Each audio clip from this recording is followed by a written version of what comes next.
Coloquio, el programa económico de la semana, presenta su sección Impuestos y Negocios en la República Dominicana.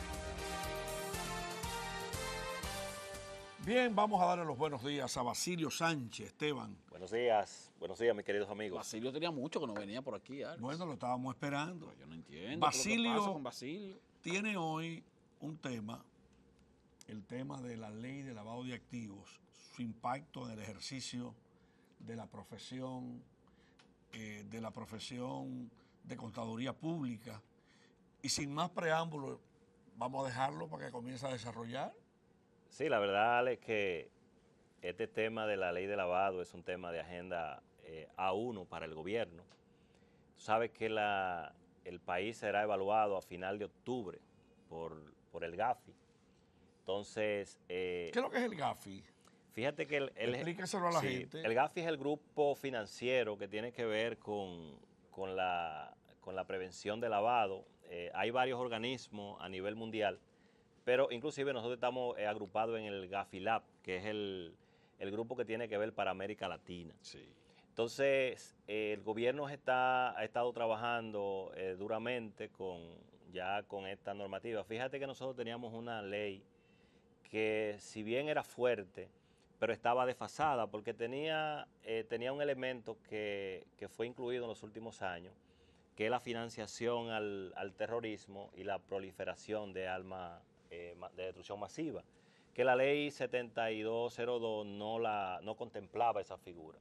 Entonces, en esta nueva ley, en la 155-2017, pues se incluyen esos elementos y de alguna manera, Esteban, se aclara más algunos aspectos que de alguna forma estaban como durmiendo en las obligaciones y se puntualiza, por ejemplo, en el caso de los profesionales liberales, se mencionan profesionales, por ejemplo, como los contadores. Y ahí yo quisiera aprovechar este programa, Alex, Esteban, para hacer un llamado a los profesionales que ejercen la contaduría.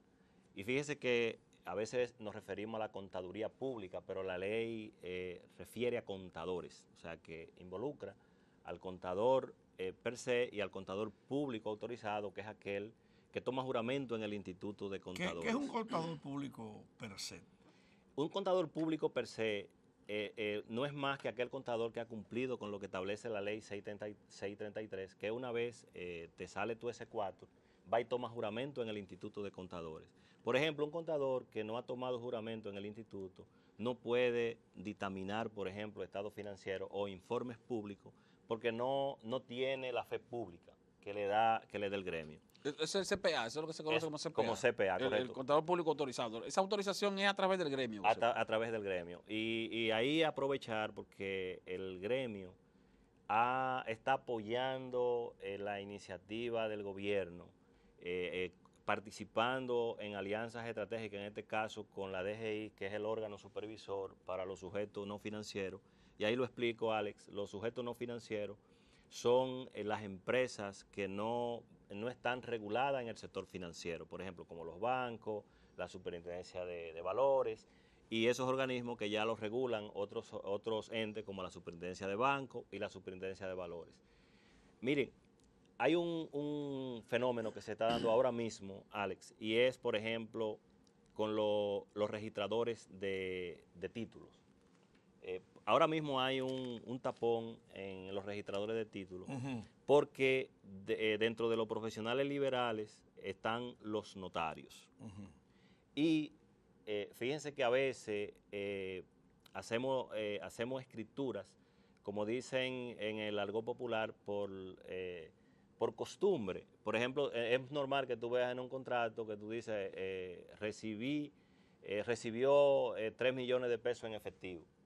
Entonces, como esta ley de antilavado establece que tú no puedes recibir más de 1 millón de pesos en efectivo para una transacción inmobiliaria, ahora el registrador de títulos, cuando aparece que tú has dado un avance de 3 millones de pesos en efectivo, te para el expediente. Te para el expediente y te dice, tráeme la constancia, porque tú estás violentando una ley que acaba de entrar en el mes de julio. Entonces, y esa ley no puede paralizar la economía. Pero no solo eso, Ale, discúlpame. ahí no aplica la retroactividad. Porque habría que ver si se dio, Claro, si eso si se se hizo dio ese pago antes de- antes de la aprobación de la El ley. problema es que tú estás registrando Inmueble. ese inmueble hoy. Entonces ya hoy la ley te alcanza. Pero la transacción se dio anteriormente, como dice Sí, Esteban. pues, Lo que claro. pasa es que ahí hay un tema y los abogados Hay un pudieran tema explicar- jurídico ahí. Sí, hay un tema jurídico porque fíjate que el documento, cuando, diríamos, ante el registrador cobra, diríamos, la actualidad en el momento que se está registrando. Entonces habría que ver porque ahí hay un tema. Yo hoy, por Sí, porque hay que ejemplo, buscar una salida a eso. Imagínate tú de repente. Incluso hay transacciones de esas. Puede haber procesos de titulación actual que tal vez fue una transacción que se hizo hace un año, 2 años, 3 Exacto, años. Imagínate, tráeme la constancia. ¿Qué constancia te voy a dar yo si fue que el tipo tal vez tenía una finca y tenía 3 o 4 millones de pesos bajo el colchón Exacto. y sacó sí, ese clavo para exacto. comprarse? Tú Así sabes, es. es algo que hay que buscar una salida. sí, habría que ver la fecha de los contratos. O sea, es un tema, pero lo importante es, a través de este programa, pues llevar el mensaje de que los profesionales que hacemos un ejercicio liberal, que estemos atentos a todo este proceso de entrenamiento, a todo este proceso de comprensión y de sociabilización que están haciendo los entes supervisores. Por ejemplo, en el caso de la DGI, Alex, ha dedicado toda una estructura para socializar este tema. Y en el caso de los profesionales liberales, más que asustarnos ante este nuevo reto, yo creo que lo que tenemos es que entender que el compromiso que tiene una sociedad de trabajar de cara a que las cosas se hagan bajo las mejores prácticas, o sea, es un compromiso sobre todo de los profesionales que estamos de cara a asesorar a un cliente. Por ejemplo, era muy común que una empresa extranjera o local te solicitara un domicilio, por ejemplo, para recibir cualquier notificación, para que sirva como el canal quizá de punto de negociación. Fíjate que esta ley, cuando tú eres un profesional liberal, y en el caso del contador, te da una responsabilidad. Y ahí entonces tú tienes que actuar como un sujeto obligado, porque tú estás representando, en este caso, a un cliente, y tú debes de hacer, en este caso, primero la debida diligencia. Y explico lo que es una debida diligencia. No es más que tú hacer la investigación necesaria de quién es tu cliente.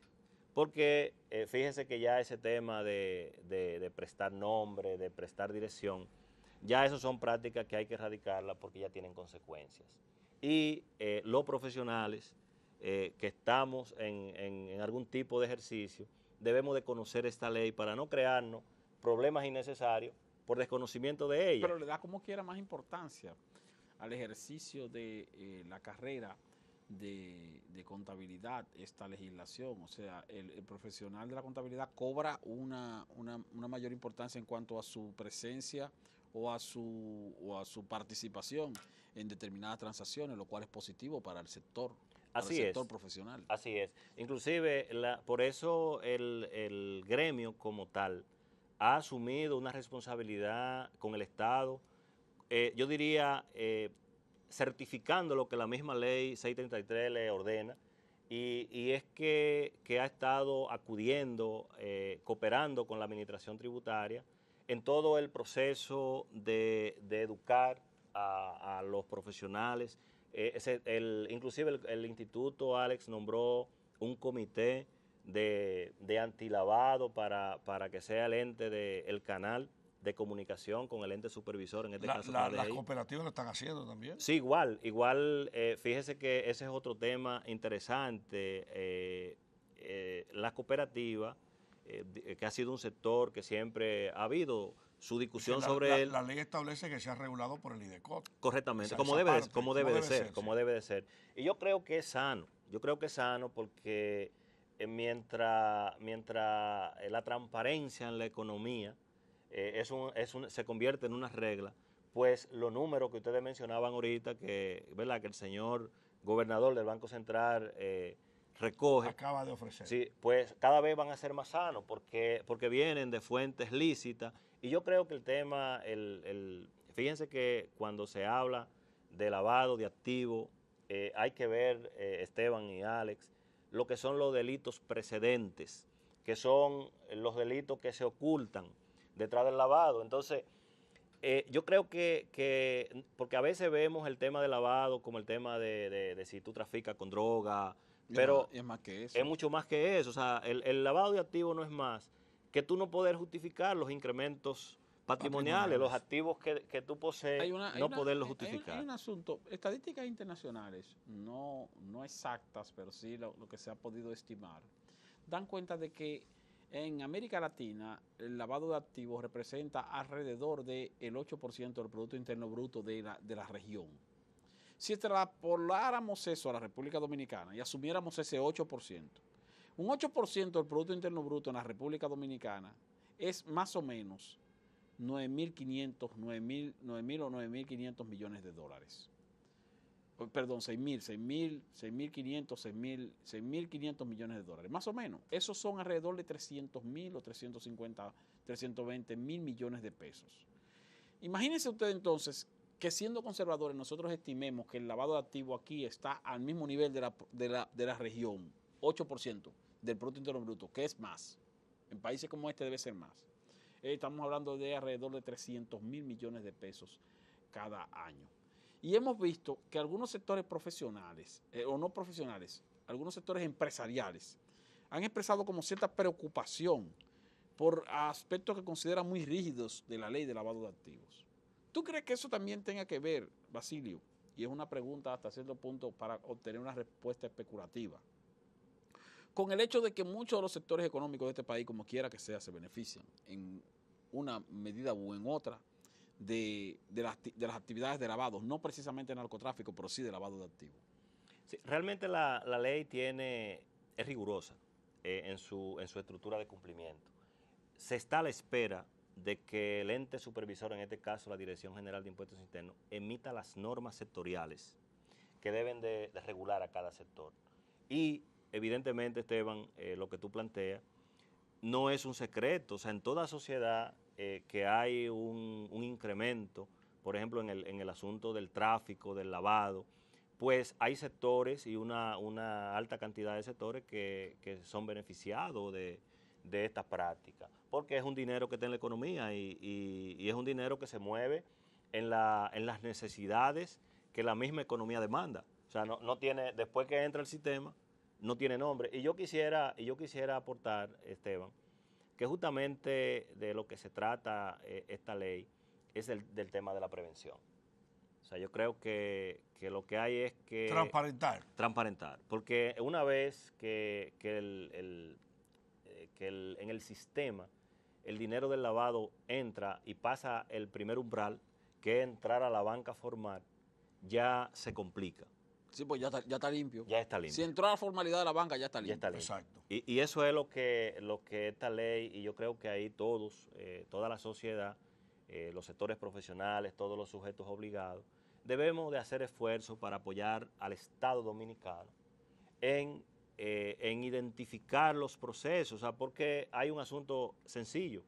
Si Esteban es un periodista y tiene una empresa de publicidad y tiene 10 años, 15 años con una empresa de publicidad, pues entonces, y tú no tienes ninguna vinculación con ningún tema de ese tipo, pues entonces a ti no te cuesta nada aplicar buenas prácticas, establecer debida diligencia para conocer tus clientes. Pero ningún lavador de dinero va por un anuncio en ningún medio de comunicación. Eso es así. Pero fundamental. De todas maneras, la banca comercial, el sector financiero, no vamos a decir que la banca, el sector financiero está siendo bastante cuidadoso con ese tema. Y vemos que cuando uno va a hacer transacciones bancarias que envuelven una cantidad más o menos respetable de dinero, pues automáticamente se prenden las alarmas en cuanto a la investigación o a la consulta del origen de determinadas sumas o de para qué usted va a utilizar determinadas sumas si es que lo va a retirar. Y eso tiene que ver con este tipo de prevención, porque es como tú mencionaste, Basilio, el sector financiero, una vez entró al sector financiero, un banco, una asociación de ahorros y préstamos, el dinero procedente de donde sea, si ya se registró como depositado en un banco, automáticamente ya ese dinero está limpio. Exacto. Y entonces por eso los bancos tienen que ser los más llamados a tener cuidado con el manejo del dinero, principalmente el dinero efectivo que se mueve o que circula en el país. Pero hay un punto. Vamos a sincerizar. Así como la ley le da transparencia a todas las operaciones económicas, con la prevención, que es el primer objetivo de esa ley, pero aquí hay una costumbre. Y es el impacto que ha tenido después de la muerte de Trujillo en este país, el lavado de dinero, en la economía dominicana, Sí. en el crecimiento económico, en sectores de los más dinámicos de la economía.